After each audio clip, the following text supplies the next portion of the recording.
it's 5:30, we'll get going, for a study session tonight. It's on flock cameras in Owatonna, and with that, we'll turn it into, Police Chief Jeff Mundell. Good evening, sir. Good evening, Mr. Rainey, thank you, and welcome, public. Good evening, council. There's been quite a buzz, maybe about, flock cameras, particularly automatic license plate readers, so we thought we would take this as an opportunity to do a study session on this. We're gonna share with you what it is and what it isn't, how we're using it locally, laws, policies, and regulations, and some local successes. So I'm going to be joined here this evening by my colleagues, Captain Josh Sorensen to my left and Captain Teresa Duchesne to my right. So Captain Duchesne is going to start us off with what flock is. Okay, what flock is it was founded company in 2017. It makes computer vision enabled video surveillance technology. You're gonna hear a lot of different platforms that they have, and we'll go into the one that we currently use at the top. Please keep on. Captain, I can get you to talk into the microphone, just because it's being recorded out, and if, I know we can hear you, I don't actually. Okay. So these are some of the different platforms that Flock has. The Condor is facial recognition video camera.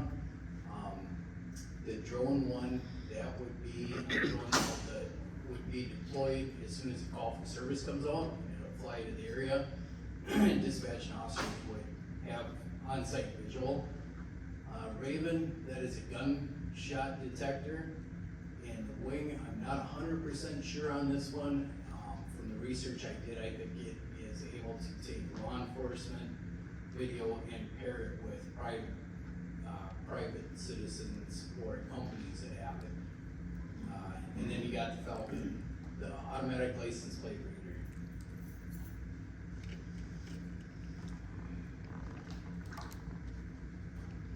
And like I said, the Falcon is what we currently have. What is it?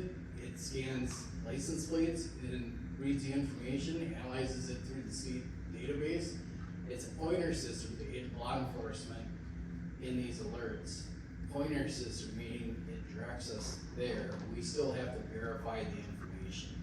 So if you get an alert on a license plate, just because Flock says that it's a reported stolen vehicle, you get behind it and manually run it on your MVC, verify that yourself. It gives out alerts for missing people, endangered or wanted persons. It also gives real-time alerts to our 911 dispatch center and the patrol officers out in the field. These are fixed stationary readers only. 24-hour coverage, real-time alerts, and no key here, no facial recognition. It doesn't detect speed.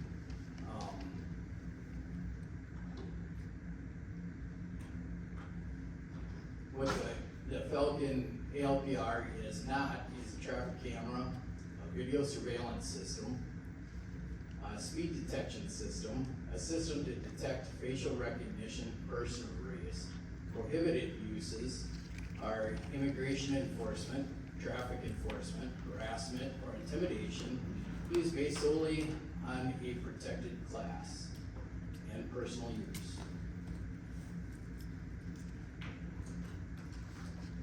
All right, in the city of Owatonna, we have 8 Flock cameras, and they are specifically put around town, and the egress is into town.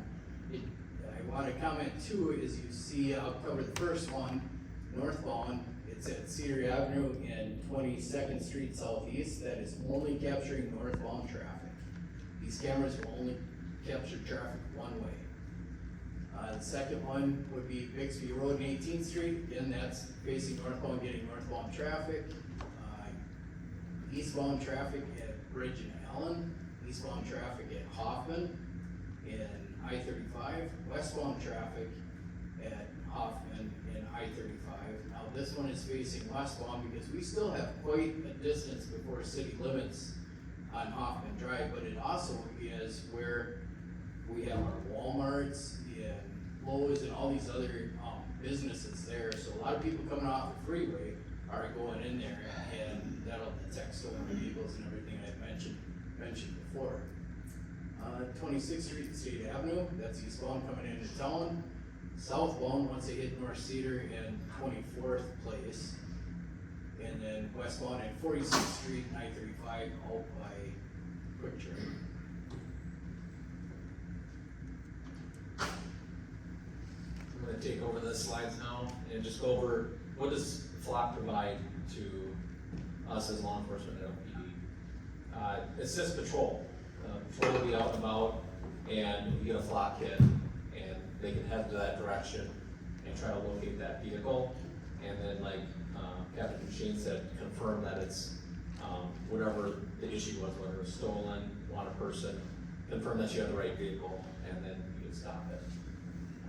We're looking for missing and injured and wanted persons, stolen vehicle hits, which he'll touch on, what we've had even recently. And then unlicensed drivers, that is something we turn on and off. There's several unlicensed drivers in town, so that they would go off quite often. So we turn that off unless the officer's in that area. And it also helps our detectives, our investigators, generate investigative leads, connects information with our sharing of networks through different law enforcement agencies. And it can help identify suspect vehicles, which in turn, we work backwards, who's the registered owner, where do they live, and start working the case down there. And then it helps identify characteristics of that vehicle over that period of time. So, obviously we're looking for vehicle make, maybe a body type, and even just like a topper on it. So I can search it, flock. He has a blue Ford pickup with a topper, so it'll pull up those that would buy our cameras to start limiting that scope of our search. License plate, state recognition, color, and even if you have, when I was growing up, everybody threw the Chevy sticker in the back window or something like that, you can put that in the search and it'll pull that up as well. I'm kind of dating myself. Real-time alerts. So this is really key to our job. We get that alert, and like Captain Duchesne said, if a vehicle's coming into town, we're looking for the vehicles coming into town that are, whether they're stolen or it's somebody that we're looking for, a missing person. We wanna get that taken care of when it's coming into our city. So it'll alert us right away if it goes back by one of our cameras. And the picture you see here is what we'll get in our squad car. It'll take a picture of the vehicle at a distance, and then it'll have a zoomed up picture of that license plate. So we can confirm, yeah, that's a plate that I'm also reading, just like the camera is, and that is the make and model. So when I get in that area, if I'm not familiar with a Jeep Liberty or something like that, I can see what it's gonna look like and be a little bit more prepared when I come to the area. Questions? So this is taking pictures, not video, it's just still shots of a vehicle as it passes. Correct.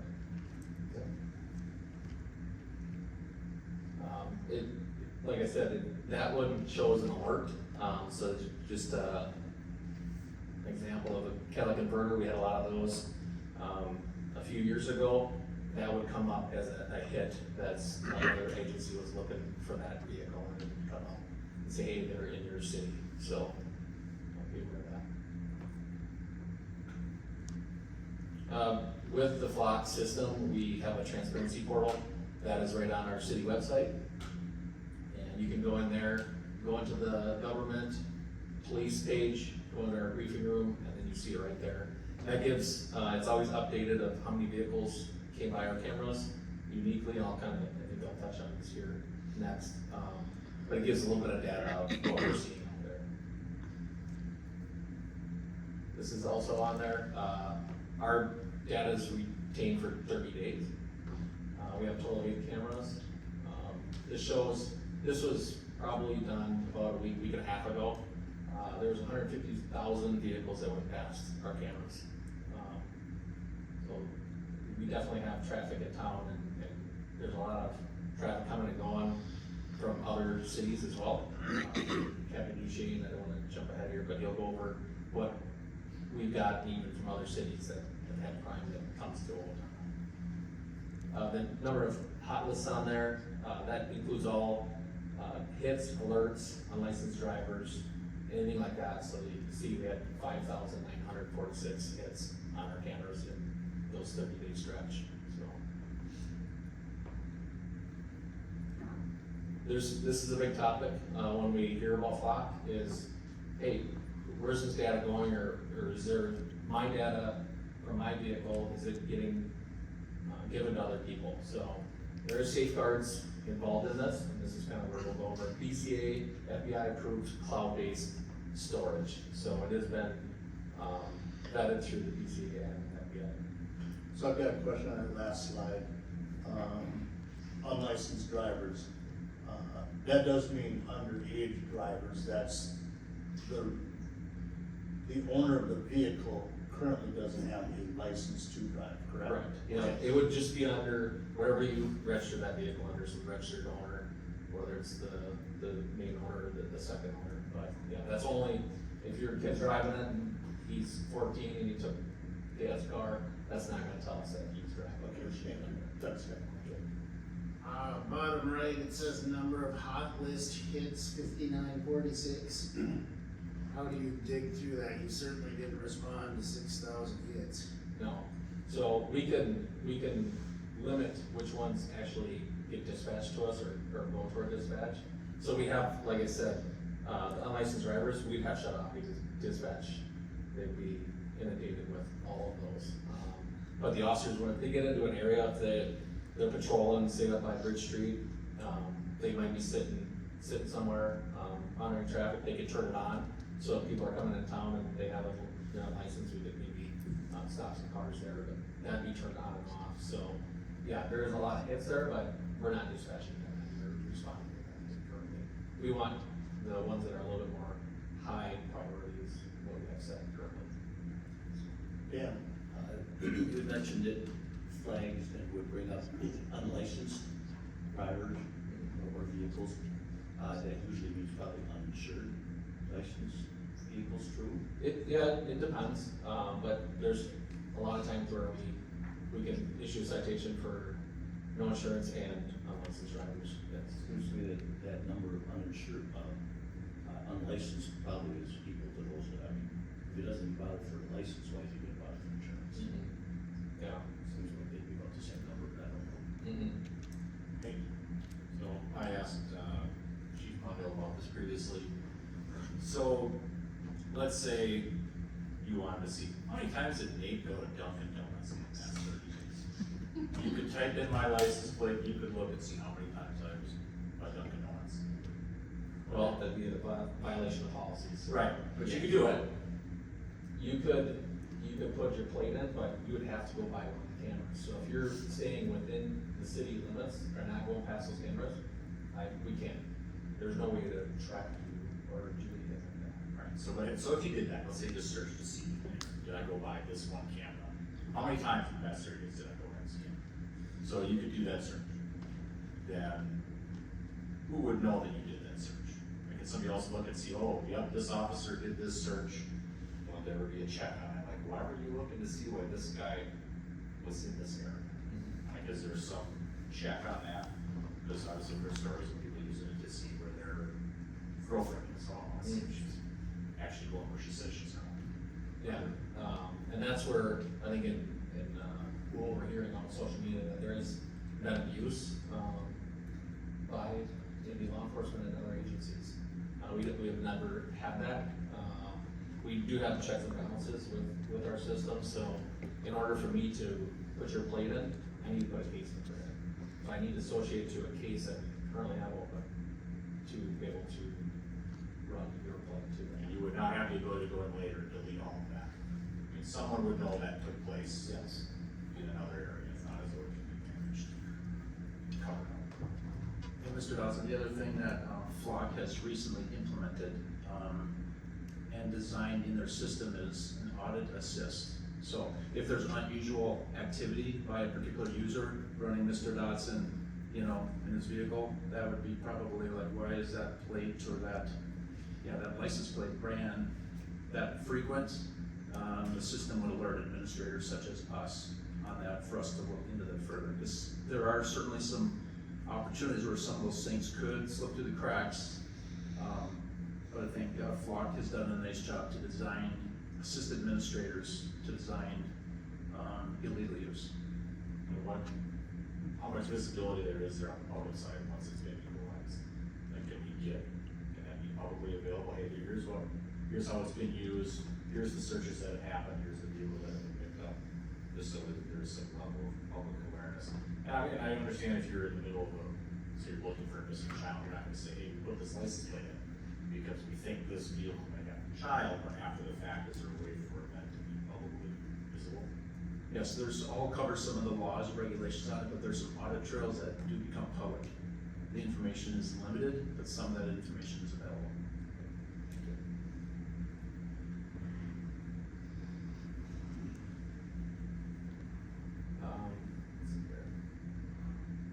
So specific data can be saved if we have an active investigation, say a burglary, and we have this vehicle, we'll save that information in that case file.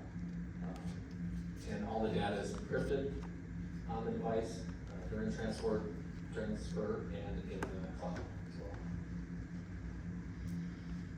Here's some of those internal controls that we were just discussing. So you need to put a valid case number into the database search. And our case numbers are specific to Owatonna. So all of our case numbers starts with OW, and then the year goes forward with that. So definitely, not put in a Faribault or a Wasika number in there, I have to put in ours. Audit assistance, automated tools, flag the usual search patterns, what the chief was just talking about, or abnormal user behavior. And then proactive lockouts, so if that is detected, it's gonna alert us as admin. It's gonna pull lock on their account until we open it back up and give them access back if they are not in violation. Ownership and sharing restrictions. So LPR data is owned by the agency. We own the data, not Flock. Flock does not sell or share the agency data with third parties. That is also something out there that you hear from time to time. Agencies can limit what outside departments can have access. And, they have different subsections like violent crime lookups or specific offense types. And then law enforcement agency sharing is approved after a formal written agreement is between the agency requesting that. So, if you are not a Flock agency in the state of Minnesota, we're not gonna share with you because you don't have access to that system. So if we do share with another agency, they have to request it. The chief signs off on that, and then we give them access to what we are comfortable giving them access to. But they have that signed agreement, and they're bound to follow their policies. When you have Flock, you have to have a policy. And our policy is on the internet too, under our page, so. I'm gonna turn this over to Chief O'Neill.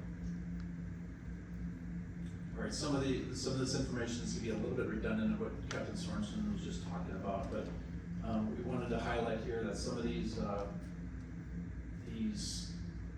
and the access is governed by state law, and that's what I'm gonna cover here. So, chapter 13.824, there's certain things that are public data and certain things are private data. So, public data is any of the date, times, locations of the license plate readers when the information was collected. So we have to post on our website and notify the BCA the locations of these vehicles and the use of these cameras, or the timeline of these cameras. And if we happen to move the cameras, we have to record when that camera was moved and the active date of when that camera was collecting information. This information here is very high level and just kind of captures some of the key points of the law. The number of vehicles or license plates which data was collected for the specific period of use. Our cameras started, we effected an agreement with Flock about April 1, 2025. However, the cameras weren't activated until it was sometime after the fair last year, late August, and then all the cameras were not activated as they're continuing to deploy them and get right-of-way access from the state of Minnesota. So I would say fully operational, roughly October. And then we ran into a few delays. Wind was knocking our cameras out of picture, and one of them was hitting a collision. So Flock has agreed to extend our contract, and that's mentioned here below.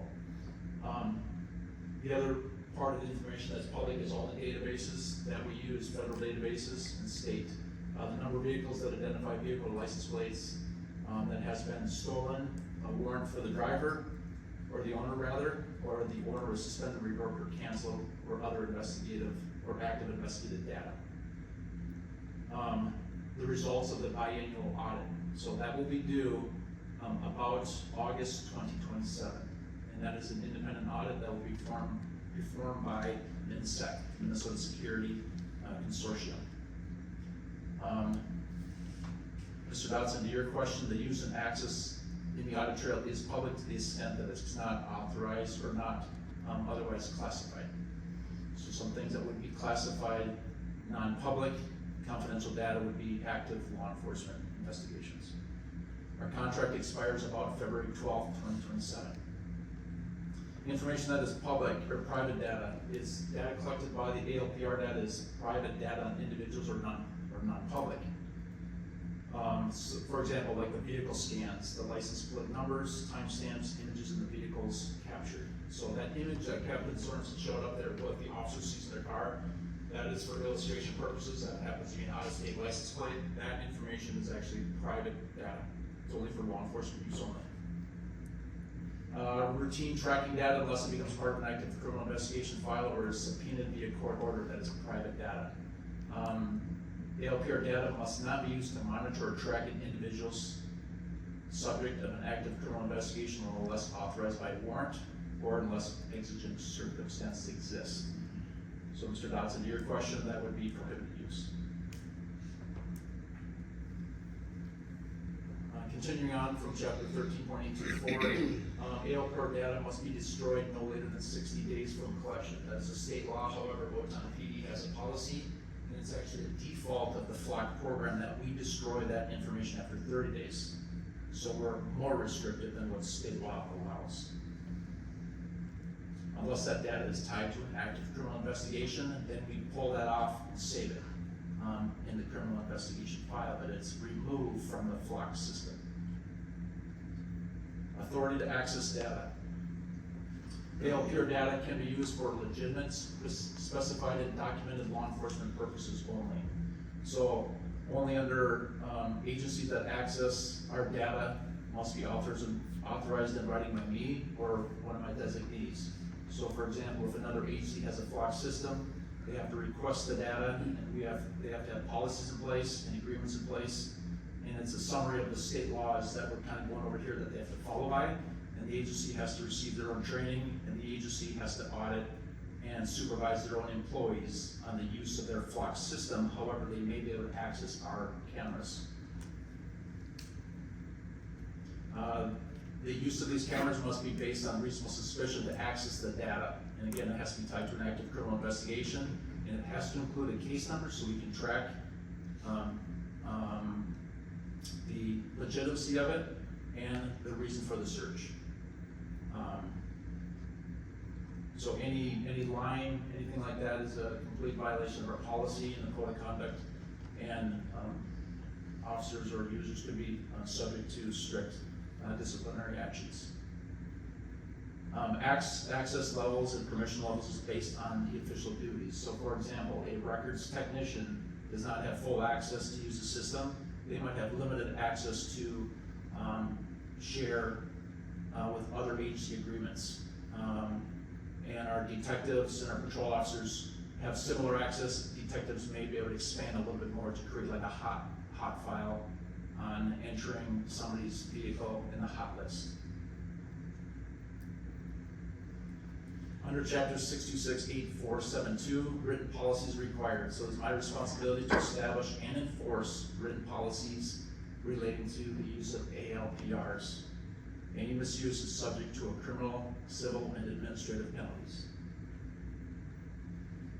gonna turn this over to Captain Duchesne, unless council has questions on what I just covered, but, Captain Duchesne, would like to share some local successes. Alright, this is a brief synopsis of most of our, successes. We've had 3 stolen vehicles recovered that led to 3 arrests. The last one being August 5th of this year. Just to give you an example of a couple of them, the first one was a vehicle that had exited I-35, and the alert came out on the Bridge Street camera with the license plate that was a stolen vehicle out of Iowa. The deputy just happened to be in the area. Now, they can't see this. They can just hear it because dispatches it. Our officers could see the vehicle description. They get up there, they find this vehicle parked in the Burger King, parking lot occupied by one person. One person goes to jail, vehicles are recovered, returned to owner. Another one would be, it was a U-Haul truck. It had alerted on the 26th Street camera. The second alert was a North Cedar in 24th place camera. Officers got up there and they didn't intercept it, they couldn't find it, but if it hit the 26th Street and hit the North Cedar, and you're looking for a stolen vehicle, you're probably just gonna start zigzagging down some of the roads up there, which that's what our officers did, and guess what was parked? The stolen U-Haul, so that was recovered that way. Stolen license plate, this is kinda a good one, guys at Diamond Joe's, he comes out, plates are off his vehicle, he reports it as stolen plates, he's missing both front and back plate. It gets entered into the database, and that's something I wanna get to. This database that Flock is searching is no different than the database we have in our squad cars, our patrol officers and sergeants. They run the plate, they're gonna get the same hit that Flock is gonna give them. It's searching the same databases. So, this sits on one of the cameras, and obviously we find it, pull it over, guy gets his plates back that day. If it wasn't for that Flock camera, one, we would have never known it was in Owatonna, unless an officer randomly would have just ran the license plate. I can't speak for all of them, but I know back when I was on the road, it was not uncommon for me just to plug in 50 license plates in a shift as I'm driving around. What am I looking for? The same exact thing that Flock is telling me, these hits off our databases. What else we got? We have a cops alert that was, entered by OPD. I believe this was either a domestic assault suspect or an OMP violation. Well, they happened to go north and tripped them on Lakeville's cameras, and they found him and arrested him, and that was our case. So again, it would have taken us a long time to find that suspect. If he's already in Lakeville, who knows if he's even coming back to the town. In return, we have arrested 2 people for other departments. I think one was Owatonna, and ironic, the second one was for Lakeville. Somebody they were looking for hit on our camera. We arrested him, and he went up to Lakeville to face his charges there, or their charges there. 4 warrant arrests. People have been arrested because of Flock alerts. Then the officer gets there, verifies the plate, then you have our dispatcher verify the warrant is good, whether it's through Steele County or another county, before you arrest this person, and take them to jail. Suspect identified on a Walmart theft. This was, I believe they had a vehicle description, time that this happened, the vehicle description, and then it left. We were able to go back, look at the Flock cameras, enter the vehicle description, limit that, like Captain Sorensen had said, limits that he was searched just down to the vehicles we're looking for. And we're able to identify the license plate, which then we can make contact with the owner, which led us to a suspect. Next one is a burglary. This one was pretty impressive, because this would have taken a long time to solve if it was not for the Flock system. And the use of some other equipment that I'll explain. So this is a burglary on a new construction site. Suspect had stole a bunch of Milwaukee power tools. When this came out and went into, the investigators started looking into it, and they used private security. That could be your ring cameras, any other kind of home camera that you have. And they found this vehicle that matched the description that somebody had reported that was in the area at about this time, shouldn't be in the area. They entered that into Flock, the vehicle description, and they had said it had a lawnmower in the back end of the pickup. Flock takes a picture of the license plate and a picture of the vehicle, and we're able to identify it through using Flock, because now it limits it, whatever the vehicle we're looking for. We'll just use mine, I got a F-150, put a F-150 in there, it only shows me the F-150s in this color. And then we just happen to get lucky when it snapped the picture that it shows us the lawnmower that was in there too. So that was a good one, and they recovered a lot of Milwaukee tools, leading to a felony arrest. Multiple drivers have been issued citations for driving without license, that'd be like driving with a revoked license, suspended, canceled IPS. The other kind of important thing here is you see there's some good ones in here, but you mentioned about some of these numbers. Well, just because it hits on a flock camera doesn't mean we're gonna be able to find it. We have 8 flock cameras. Once it comes into town and trips once, say it tripped on North Cedar and goes over to even St. Paul Road, we might not ever find that vehicle. So it's just a tool to let us know when criminals or stolen vehicles or missing persons are coming in our city. Nate? So you mentioned Lakeville, we had put in, we were looking for a vehicle, it pinged on Lakeville's. How did they know we were looking for that vehicle? So that would be an ops alert that's entered, through a dispatch, goes through the BCA, and that goes right into the database system. So anybody that runs that plate, whether it was a flock camera or just even a state trooper could have been driving down the road and run this plate in front of him, and he's gonna get that alert because it's searching the same database that we're searching. Do squads have plate readers, automatic plate readers in them? Our squads do not, some squads do, but our squads have MDCs that you can run the license plate and it will tell you usually within 30 seconds all the information on that vehicle.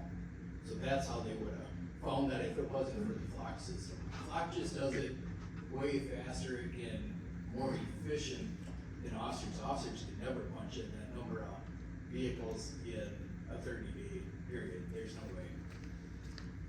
So that cops would have been a probable cause arrest, so the officers determined we have enough to arrest that individual, so they could put that out there. Otherwise, if you didn't have enough arrests, there'd be no cops there.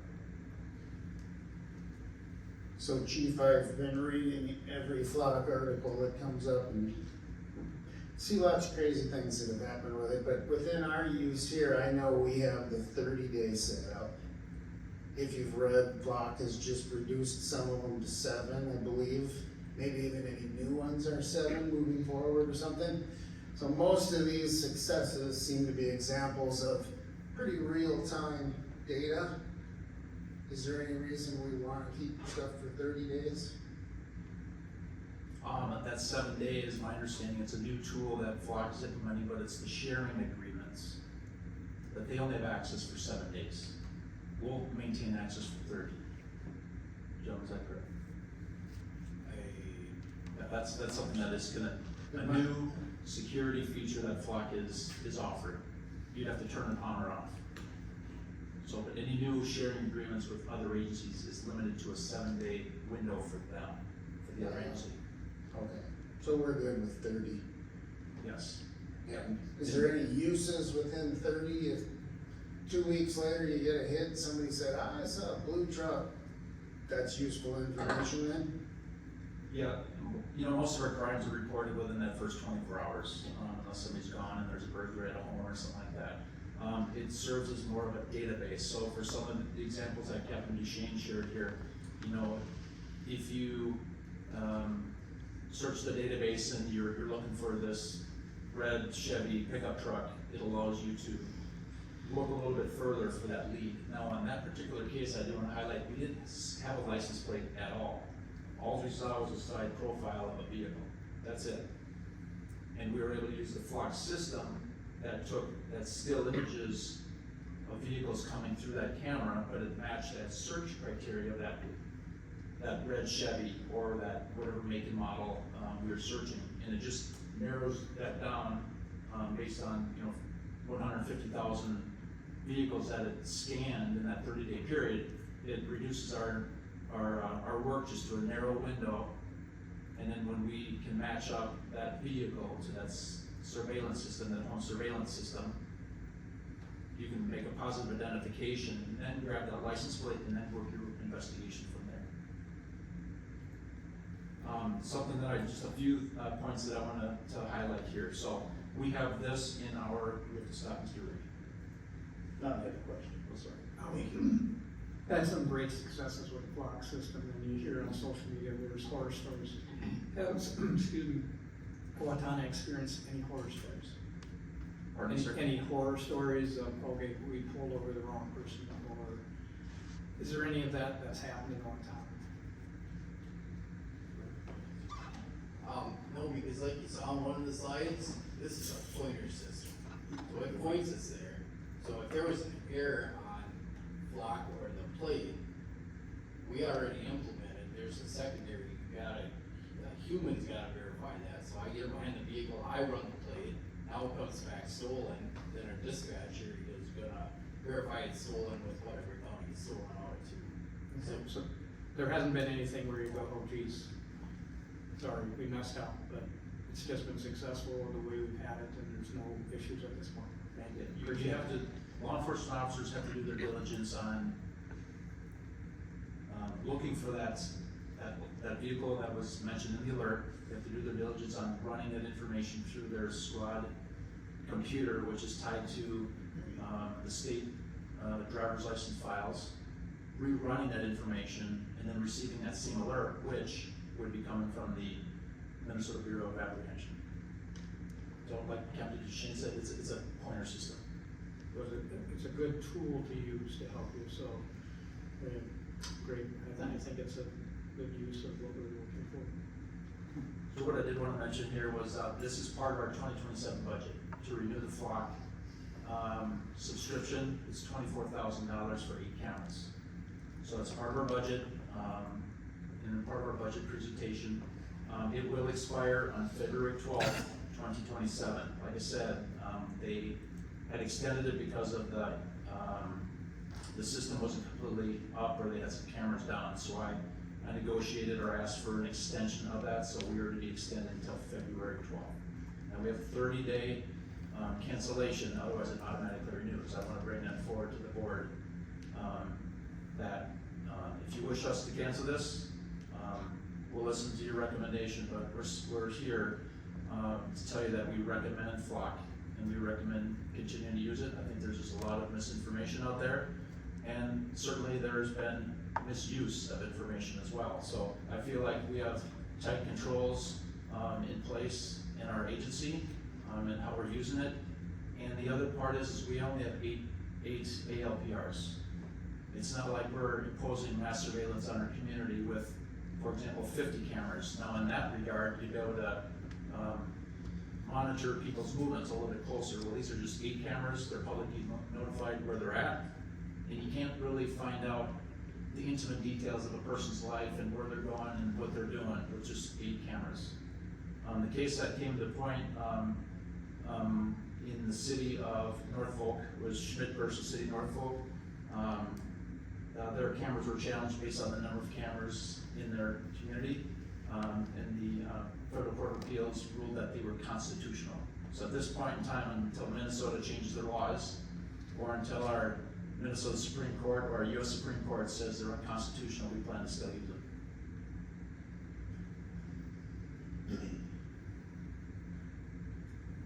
We'll be more than willing to take questions that you have.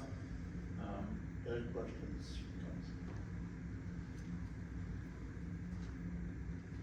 Thank you. Good job. Thank you, folks. Thank you. We have nothing else on our study session, correct? Does anyone have any board updates for the council tonight? Hearing none, we will adjourn until 7 o'clock. Thank you.